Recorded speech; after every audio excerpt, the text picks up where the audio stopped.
I guess it was 37 years ago tonight was the day that Pelle Lindbergh had the accident.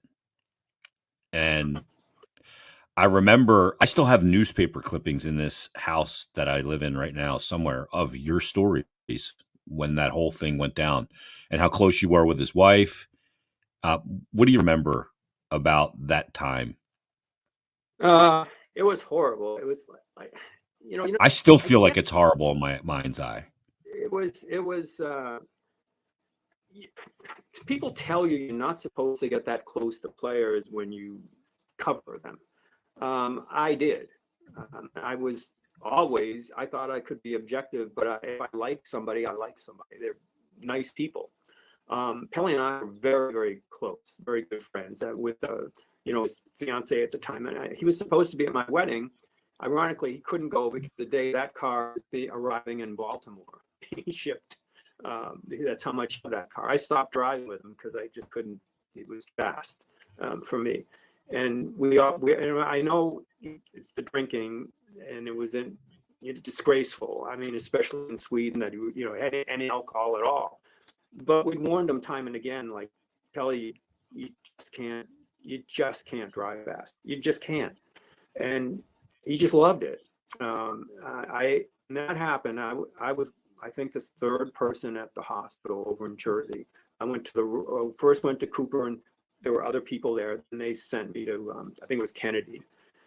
And because I was so tight with he and his fiance, I was one of the few people in the room. They wheeled him past, and I remember the doctor telling his fiance, like, he's got this injury, that injury, shoulder, arm, and this was the bone surgeon.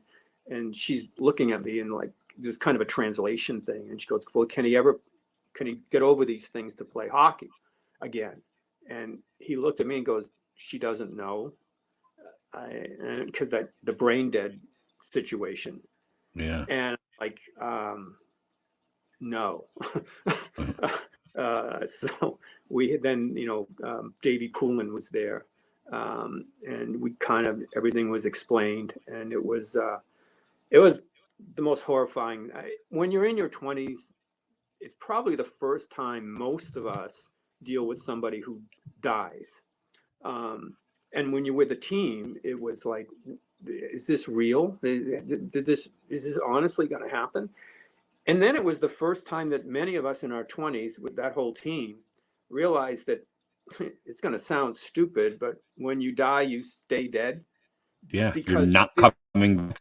well, yeah, I mean, it's like, well, you're athletes, and then like, is this a dream, basically? Like, the reality doesn't hit you at first, because it's like all the stuff that goes on, like funerals. We're going to go to Sweden and do this and do that. It's like, oh my God, I've never gotten over it. And to this day, I mean, like, I'm going to go into Hall of Fame, and I'm going to mention the fact that the Sedin twins are there and Alfredson's there. I feel is fitting, and Borja Salming's going to be there dealing with ALS now, because it was such an impactful moment in my life to have that happen. And it also made me cover teams as people. I don't like when players are covered as statistics or as cartoons. Um, I think they should be covered as people.